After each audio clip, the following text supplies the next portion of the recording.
peacetime America faces the greatest demand for food in her history. Food for our Army and Navy. Food for the invasion front. Food for ourselves on the home front. Food to help our fighting allies and the people of the Allied countries.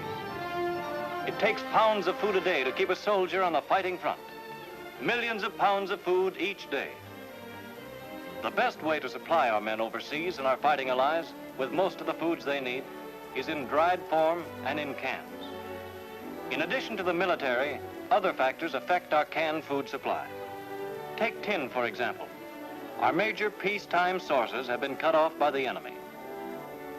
Our railroads and other transportation facilities are being taxed to their utmost, carrying munitions, armaments, war supplies, and troops. That leaves less shipping space for civilian foodstuffs. And then there's the farm labor shortage. All this means that we at home will have less canned fruits, vegetables, soups, and other processed foods for our use. Without rationing of these foods, some people would get more than their fair share. Others would not even get what they need. But rationing assures everyone of his fair share. That is why your government is rationing canned fruits and vegetables and other processed foods.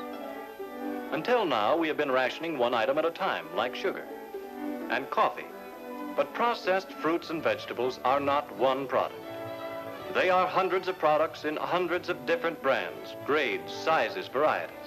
In cans, bottles, packages, in dried and frozen form. One cannot say, as in the case of sugar, each citizen will be allowed 2 cans of peaches a week or 4 cans of spinach. It may be true that some people don't like spinach. Some of you may want to buy canned corn. Others of you may want to buy canned peas or spinach. So the question arises, what method of rationing can be used so that each citizen may get his fair share of canned fruits and vegetables and other commercially packed foods, and that will still allow freedom of choice?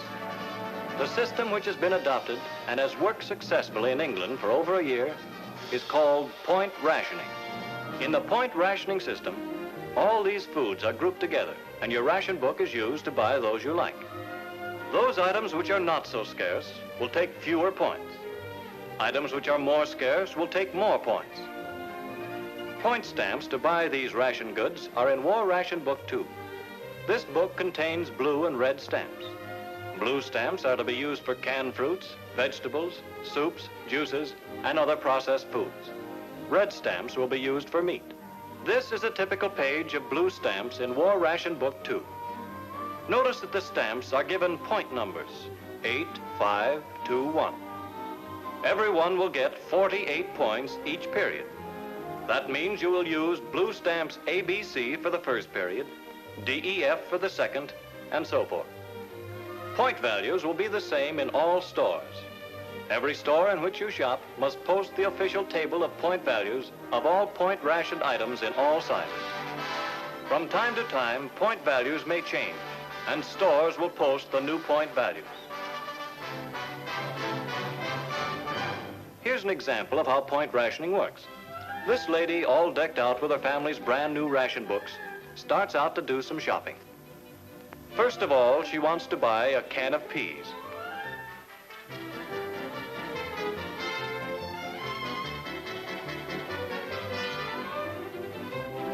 She wants to buy a can of chicken soup.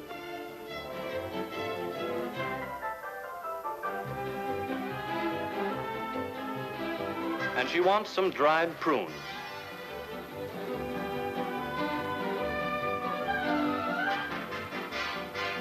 Well, there's our list complete, and all that remains to be done is to tear out 14 points in stamps and pay the grocer. But wait just a minute. Just for fun, let's take another look at that point ration table. Hey, slow down there.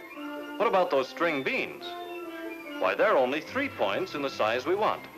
If we buy those instead of peas, we can save 5 points.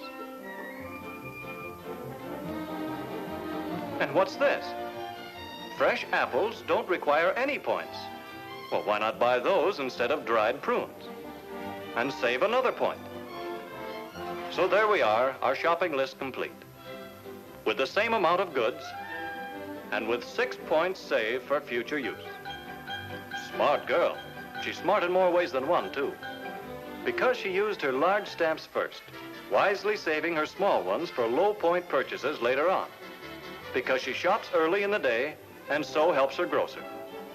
Because wherever possible, she substitutes unrationed fresh fruits and vegetables for canned or processed ones. This is point rationing. This is the way to assure everyone here at home an equal opportunity to get the same fair shares. This is the way to assure food for our fighting men and for our fighting allies. Share and share alike is the American way to victory.